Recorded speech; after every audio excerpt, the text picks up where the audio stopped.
तो फ्रेंड्स, स्वागत है आप सभी का ऑस्कर एकेडमी यूट्यूब चैनल में। तो दोस्तों, आज के इस वीडियो में हम आपके लिए इकोनॉमिक्स के 60 इम्पोर्टेंट क्वेश्चन देखेंगे और वीडियो के लास्ट में एक क्वेश्चन भी पूछा जाएगा आपसे, इसलिए वीडियो को पूरा अंत तक देखते रहिए। तो चलिए आज का वीडियो शुरू करते हैं। तो आज का पहला क्वेश्चन है कि अर्थव्यवस्था के तृतीयक क्षेत्र के अंतर्गत किन किन को रखा गया है। आपका करेक्ट आंसर है ये सभी, क्योंकि अर्थव्यवस्था के अंतर्गत व्यापार को भी रखा गया है दोस्तों, परिवहन को भी रखा गया है और डाक सेवा को भी रखा गया है। तो आपका करेक्ट आंसर हो जाएगा ऑप्शन नंबर डी, ये सभी। नेक्स्ट क्वेश्चन है, भारत में सबसे पहले राष्ट्रीय आय का किसने अनुमान लगाया था। तो दादा भाई नौरोजी ने लगाया था। करेक्ट आंसर है ऑप्शन नंबर ए, दादा भाई नौरोजी ने सबसे पहले राष्ट्रीय आय का अनुमान लगाया था। दादा भाई नौरोजी ने। करेक्ट आंसर हो जाएगा option number A. Next question है, भारत में गरीबी हटाओ का नारा किस पंचवर्षीय योजना में दिया गया था। तो 5वीं पंचवर्षीय योजना में दिया गया था, यानी करेक्ट आंसर हो जाएगा आपका option number C. Next question है, पहली पंचवर्षीय योजना का कब शुरू की गई थी। मतलब जो पहली पंचवर्षीय योजना है वह कब शुरू की गई थी। तो 1 अप्रैल 1951 को की गई थी। करेक्ट आंसर है ऑप्शन नंबर डी, 1 अप्रैल 1951 को पहली पंचवर्षीय योजना शुरू की गई थी। अगला क्वेश्चन है, अर्थशास्त्र का जनक किसे माना जाता है। तो एडम स्मिथ को माना जाता है। अर्थशास्त्र का पिता भी कहा जाता है एडम स्मिथ को। करेक्ट आंसर है ऑप्शन नंबर डी, अर्थशास्त्र का जनक किसे कहा जाता है, एडम स्मिथ को कहा जाता है। नेक्स्ट क्वेश्चन है, अर्थशास्त्र एक वास्तविक विज्ञान है, यह कथन किसने कहा है। तो रॉबिन्स ने कहा है। ऑप्शन नंबर ए आपका करेक्ट आंसर हो जाएगा। अगला क्वेश्चन है, इंपीरियल बैंक की स्थापना कब की गई थी दोस्तों। तो 1921 में की गई थी। करेक्ट आंसर है ऑप्शन नंबर डी, 1921 में इंपीरियल बैंक की स्थापना की गई थी। 3 बैंकों को मिलाकर इंपीरियल बैंक की स्थापना की गई थी। ध्यान रखना, कितने बैंक, 3 बैंकों को मिलाकर इंपीरियल बैंक की स्थापना की गई थी। नेक्स्ट क्वेश्चन है, विनिमय का सर्वोत्तम माध्यम है। तो वह है मुद्रा। ध्यान रखना दोस्तों, करेक्ट आंसर हो जाएगा मुद्रा, यानी कि डी करेक्ट आंसर है। साख का संबंध है, साख मतलब होती है क्रेडिट कार्ड, क्रेडिट कार्ड मतलब लोन। तो क्रेडिट कार्ड, लोन, ये एक ही बात होती है, ध्यान रखना। एक तो क्रेडिट कार्ड होता है, ठीक है, क्रेडिट कार्ड, लोन और साख एक ही बात होती है तीनों, ठीक है, जिसका संबंध किससे है, विश्वास से, क्योंकि लोन विश्वास से ही दिया जाता है। नेक्स्ट क्वेश्चन है, नीति आयोग का अध्यक्ष कौन होता है। तो नीति आयोग का अध्यक्ष होता है दोस्तों हमारा जो वर्तमान प्रधानमंत्री होता है, वही इसका अध्यक्ष होता है नीति आयोग का। पहले ये योजना आयोग था, फिर इसकी स्थापना कर दी गई नीति आयोग के नाम से। तो इसका अध्यक्ष होता है देश का प्रधानमंत्री। नेक्स्ट क्वेश्चन है, राष्ट्रीय विकास परिषद का अध्यक्ष होता है। राष्ट्रीय विकास परिषद जो होती है उसका अध्यक्ष कौन होता है। तो वह होता है प्रधानमंत्री। करेक्ट आंसर है ऑप्शन नंबर डी। अगला क्वेश्चन है, पहली पंचवर्षीय योजना का मुख्य उद्देश्य क्या था। तो कृषि था। ध्यान रखना, करेक्ट आंसर है ऑप्शन नंबर बी, कृषि। पहली पंचवर्षीय योजना का मुख्य उद्देश्य क्या था दोस्तों, कृषि था। कृषि पर ध्यान दिया गया था भारत सरकार की ओर से। नेक्स्ट क्वेश्चन है, द्वितीय पंचवर्षीय योजना किस मॉडल पर आधारित थी। तो पीसी महालनोबिस मॉडल पर आधारित थी। करेक्ट आंसर है ऑप्शन नंबर सी। अगला क्वेश्चन है, भारत का केंद्रीय बैंक है, भारत का केंद्रीय बैंक है सेंट्रल बैंक ऑफ इंडिया, यानी कि करेक्ट आंसर है ऑप्शन नंबर बी आपका करेक्ट आंसर हो जाएगा कि भारत का केंद्रीय बैंक है central bank of India. Next question है, भारतीय रिजर्व बैंक की स्थापना कब हुई थी। मतलब वो जो भारतीय रिजर्व बैंक है, RBI, reserve bank of India, इसकी स्थापना कब की गई थी। तो 1 अप्रैल 1935 को की गई थी दोस्तों। करेक्ट आंसर है ऑप्शन नंबर डी। निम्नलिखित में से केंद्र सरकार द्वारा लगाए जाने वाले कर कौन से हैं। तो आपका करेक्ट आंसर है ए सभी, क्योंकि निगम कर भी सरकार द्वारा लगाया जाता है, व्यय कर भी, जिसे खर्चा कर भी बोलते हैं, सीमा शुल्क भी लगाया जाता है। तो तीनों ही हैं कि जो केंद्र सरकार द्वारा लगाए जाने वाले कर हैं। तो आपका करेक्ट आंसर है ऑप्शन नंबर डी, ये सभी। अगला क्वेश्चन है, व्यापार कर किसकी आय का महत्वपूर्ण भाग है? तो राज्य सरकार का है। करेक्ट आंसर है ऑप्शन नंबर बी, केंद्र सरकार का नहीं है, न ग्राम पंचायत का है दोस्तों। ठीक है, तो राज्य सरकार का है व्यापार कर, जो राज्य सरकार द्वारा लगाया जाता है। राज्य सरकार के लिए सबसे महत्वपूर्ण करों में से एक है ग्राम पंचायत कर। भारत सरकार को सबसे ज़्यादा आय किससे प्राप्त होती है? तो निगम से होती है। करेक्ट आंसर है ऑप्शन नंबर डी। अगला क्वेश्चन है, निम्नलिखित प्रत्यक्ष करों में से किस कर से राज्य सरकार को अधिकतम आय की प्राप्ति होती है? तो आय से होती है। करेक्ट आंसर है ऑप्शन नंबर सी, आय से भारत सरकार को सबसे ज़्यादा आय प्राप्त होती है। करेक्ट आंसर है ऑप्शन नंबर सी। अगला क्वेश्चन है, राजा चलैया समिति का संबंध किससे है? तो कर सुधारों से है। करेक्ट आंसर है ऑप्शन नंबर सी। अगला क्वेश्चन है, स्वामीनाथन समिति किससे संबंधित है? दोस्तों, स्वामीनाथन समिति किससे संबंधित है? तो जनसंख्या नीति से संबंधित है। करेक्ट आंसर है ऑप्शन नंबर बी, जनसंख्या नीति से। अगला क्वेश्चन है, सुरेश तेंदुलकर समिति किससे संबंधित है? सुरेश तेंदुलकर जो समिति है वो किससे संबंधित है दोस्तों? गरीबी से है। करेक्ट आंसर है ऑप्शन नंबर ए, गरीबी से है सुरेश तेंदुलकर समिति। करेक्ट आंसर हो जाएगा ए, गरीबी से। अगला क्वेश्चन है, बंद अर्थव्यवस्था से क्या अभिप्राय है? तो आयात निर्यात बंद हो जाता है बंद अर्थव्यवस्था, क्योंकि देश की जब बंद अर्थव्यवस्था हो जाती है तो कोई भी वस्तु हम ना तो बाहर से मंगवाते हैं और ना ही हम अन्य देशों को बेचते हैं। तो बंद अर्थव्यवस्था से क्या अभिप्राय है दोस्तों? आयात निर्यात पर पूर्णतः बंद। तो करेक्ट आंसर है ऑप्शन नंबर डी। अगला क्वेश्चन है, भारत में राष्ट्रीय आय की गणना किसके द्वारा की जाती है? तो केंद्रीय सांख्यिकी संगठन के द्वारा की जाती है। करेक्ट आंसर है ऑप्शन नंबर बी, भारत में राष्ट्रीय आय की जो गणना की जाती है दोस्तों वो केंद्रीय सांख्यिकी संगठन के माध्यम से की जाती है।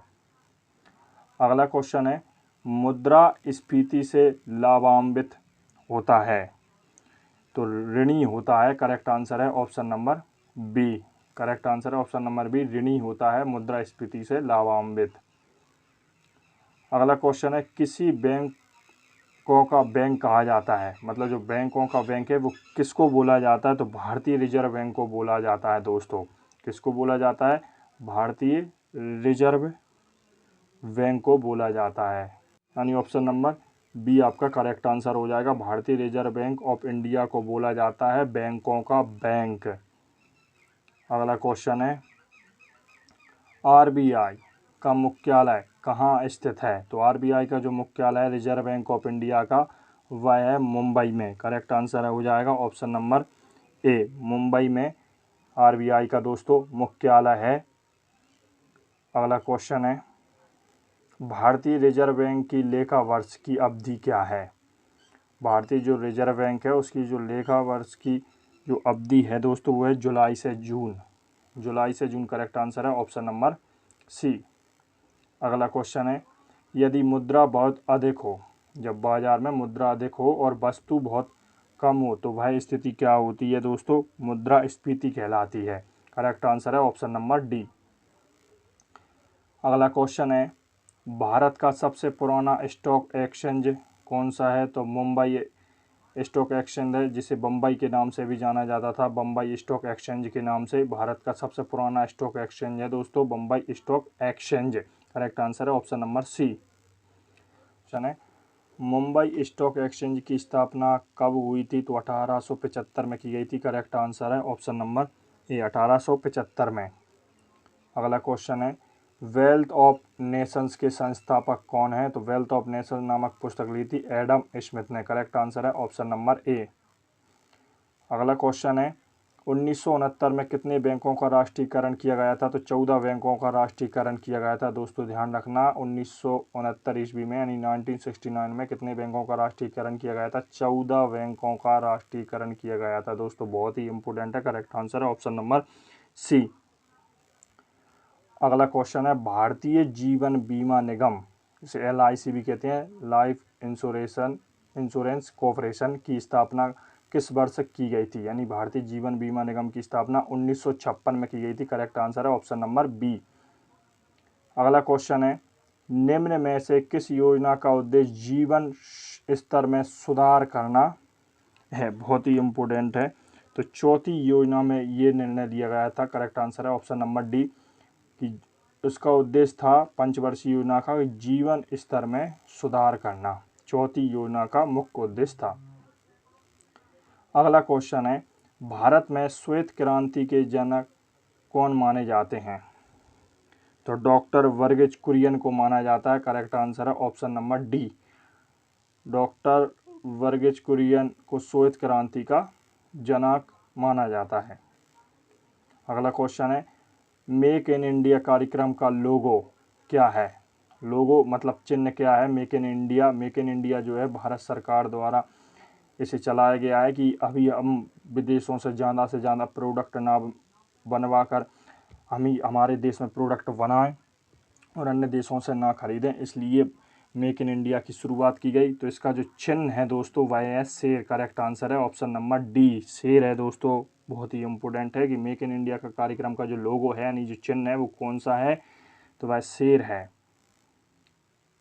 अगला क्वेश्चन है राष्ट्रीय स्वास्थ्य मिशन कब शुरू हुआ था? जो राष्ट्रीय स्वास्थ्य मिशन है दोस्तों वह कब शुरू हुआ था? तो अप्रैल 2005 में हुआ था। करेक्ट आंसर है ऑप्शन नंबर सी, अप्रैल 2005 में राष्ट्रीय स्वास्थ्य मिशन की स्थापना की गई थी।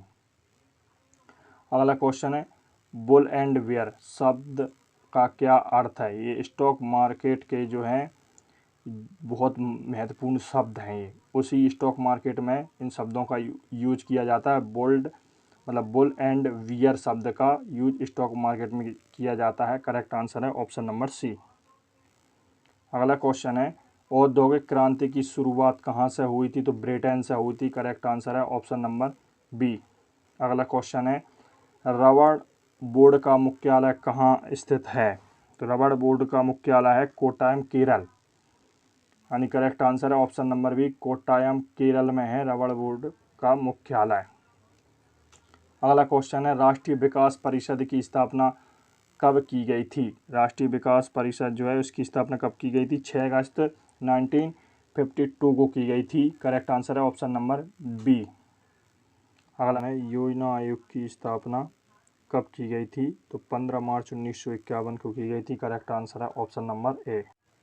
अगला क्वेश्चन है राष्ट्रीय किसान आयोग का गठन कब किया गया था? बहुत ही इम्पोर्टेंट सवाल है दोस्तों, ये 2004 में किया गया था। करेक्ट आंसर है ऑप्शन नंबर डी, राष्ट्रीय किसान आयोग का गठन 2004 में किया गया था। करेक्ट आंसर है ऑप्शन नंबर डी। अगला क्वेश्चन है प्लास्टिक मनी किसे कहा जाता है? प्लास्टिक मनी किसे कहा जाता है? तो क्रेडिट कार्ड को कहा जाता है दोस्तों, क्रेडिट कार्ड को कहा जाता है। जो ATM कार्ड होता है उसको भी प्लास्टिक मनी कहते हैं, डेबिट कार्ड होता है, ATM कार्ड, ये सबको प्लास्टिक मनी कहा जाता है दोस्तों। अगला क्वेश्चन है 15वें यानी कि वर्तमान में वित्त आयोग के अध्यक्ष कौन हैं? तो NK सिंह है। करेक्ट आंसर है option number D, NK Singh है 15वें वित्त आयोग के अध्यक्ष। अगला क्वेश्चन है भारत में उदारीकरण का अग्रदूत किसे माना जाता है? तो डॉक्टर मनमोहन सिंह जी को माना जाता है, क्योंकि उन्होंने देश में उदारीकरण लागू किया था 1991 में देश में डॉक्टर मनमोहन सिंह जो उस समय वित्त मंत्री थे, PV नरसिंह राव उस समय, ध्यान रखना, देश के PM थे, प्राइम मिनिस्टर थे उस समय, और डॉक्टर मनमोहन सिंह जी जो थे वह वित्त मंत्री थे। कैबिनेट मंत्री में एक पद होता है वित्त मंत्री का, तो वह पद पर थे, वित्त मंत्री के पद पर। तो देश में उन्होंने उदारीकरण अपनाया था। तो ध्यान रखें भारत में उदारीकरण का अग्रदूत किसे कहा जाता है या किसे माना जाता है? तो डॉक्टर मनमोहन सिंह जी को। अगला क्वेश्चन है सेबी का मुख्यालय कहाँ स्थित है? तो मुंबई में है सेबी का मुख्यालय। करेक्ट आंसर है ऑप्शन नंबर बी। अगला क्वेश्चन है भारत में हरित क्रांति की स्थापना कब की गई थी? तो 1966 और 67 में की गई थी। करेक्ट आंसर है ऑप्शन नंबर ए। अगला क्वेश्चन है भिलाई, दुर्गापुर और राउरकेला में लौह इस्पात संयंत्र की स्थापना किस पंचवर्षीय योजना के अंतर्गत की गई थी? दूसरी पंचवर्षीय योजना के अंतर्गत की गई थी। करेक्ट आंसर है ऑप्शन नंबर बी। अगला क्वेश्चन है, सर्वाधिक बार 10 बार बजट पेश करने वाले वित्त मंत्री कौन है? तो मोरारजी देसाई हैं, जिन्होंने 10 बार दोस्तों बजट पेश किया है। मोरारजी देसाई ने, ध्यान रखें, ठीक है। और स्वतंत्र भारत का पहला बजट पेश किसने किया है? तो वो किया है षणमुखम शेट्टी ने। ये फैक्ट बहुत ही इम्पोर्टेंट है दोस्तों कि स्वतंत्र भारत का सबसे पहला बजट पेश किसने किया है? तो षणमुखम शेट्टी ने किया है। और सर्वाधिक 10 बार बजट पेश किसने किया है? तो मोरारजी देसाई ने किया है। और गणतंत्र भारत का सबसे पहला बजट पेश किसने किया है? तो जॉन मथाई ने किया है। गणतंत्र भारत का पहला बजट पेश किसने किया है? जॉन मथाई ने। और सबसे ज़्यादा बजट किसने पेश किया? मोरारजी देसाई ने। और स्वतंत्र भारत का सबसे पहले बजट पेश षणमुखम शेट्टी ने किया है। ये तीनों फैक्ट बहुत ही इम्पोर्टेंट है। अगला क्वेश्चन है, भारत में पहली बार औद्योगिक नीति की स्थापना कब की गई थी? भारत में पहली बार औद्योगिक नीति की स्थापना 1948 में की गई थी। करेक्ट आंसर है ऑप्शन नंबर ए। अब तक भारत में 6 औद्योगिक नीति की स्थापना हो चुकी है देश में। 6 बार पूछा जाए तो भारत में कुल कितनी औद्योगिक नीति की स्थापना की जा चुकी है? तो 6 बार। और 6वीं बार लास्ट बार कब हुई थी? तो 1991 में हुई थी। ये भी ध्यान रखना, 6वीं जो हुई थी 1991 में हुई थी। अगला क्वेश्चन है, भारत सरकार को सबसे ज़्यादा आय देने वाला उद्योग कौन सा है? तो कपड़ा उद्योग है। करेक्ट आंसर है ऑप्शन नंबर बी। अगला क्वेश्चन है, अमरूद का सबसे बड़ा उत्पादक देश कौन सा है? तो वो भारत है दोस्तों, ध्यान रखना। अमरूद का सबसे बड़ा उत्पादक देश है भारत। करेक्ट आंसर है ऑप्शन नंबर ए। अगला क्वेश्चन है, 20 सूत्री कार्यक्रम की शुरुआत किस पंचवर्षीय योजना के अंतर्गत की गई थी? तो 20 सूत्री कार्यक्रम है, इसकी शुरुआत किस पंचवर्षीय योजना के अंतर्गत की गई थी? तो 5वीं पंचवर्षीय योजना के अंतर्गत की गई थी। करेक्ट आंसर है ऑप्शन नंबर सी। अगला क्वेश्चन है, निम्नलिखित में से कौन गरीबी का निर्धारण करता है? तो नीति आयोग करता है। करेक्ट आंसर है ऑप्शन नंबर डी। अगला क्वेश्चन है, निम्नलिखित में से राष्ट्रीय आय के लिए किसका सर्वाधिक योगदान होता है? बहुत ही इम्पोर्टेंट सवाल है, सेवा का होता है, ध्यान रखना। Correct answer option number B. निम्नलिखित में से राष्ट्रीय आय के लिए सेवा का सर्वाधिक योगदान होता है दोस्तों। करेक्ट आंसर है ऑप्शन नंबर बी। अगला क्वेश्चन है, भारत में जीएसटी कब लागू किया गया था? जीएसटी का फुल फॉर्म है गुड्स एंड सर्विस टैक्स। तो भारत में जीएसटी कब लागू किया गया था दोस्तों? 1 जुलाई 2017 को, यानी करेक्ट आंसर है ऑप्शन नंबर बी। 1 जुलाई 2017 को जीएसटी लागू किया गया था। जो भारत में जीएसटी लागू हुआ था 1 जुलाई 2017 को। अगला क्वेश्चन है, विश्व में सर्वप्रथम जीएसटी लागू करने वाला देश कौन सा है? विश्व में सर्वप्रथम जीएसटी लागू करने वाला देश कौन सा है? तो फ्रांस है दोस्तों। Correct answer option number D, France है, ध्यान रखें। अगला क्वेश्चन है, पंचवर्षीय योजना का मॉडल हमने कहाँ से लिया है? तो रूस से लिया है दोस्तों, ध्यान रखना। पंचवर्षीय योजना का मॉडल हमने कहाँ से लिया है? रूस से लिया है। करेक्ट आंसर है ऑप्शन नंबर बी। अब ये जो क्वेश्चन है दोस्तों, इसका आंसर हम नहीं बताएंगे, आप ही कमेंट बॉक्स में लिखकर आपको भेजना है कि इसका आंसर सही कौन सा है।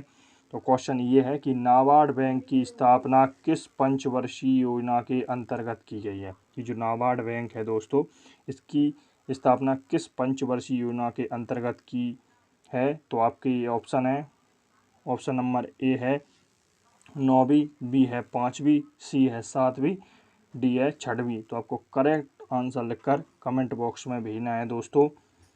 तो चैनल को सब्सक्राइब करें, वीडियो को लाइक शेयर करना ना भूलें। मिलते हैं नेक्स्ट वीडियो में। जय हिंद, वंदे मातरम।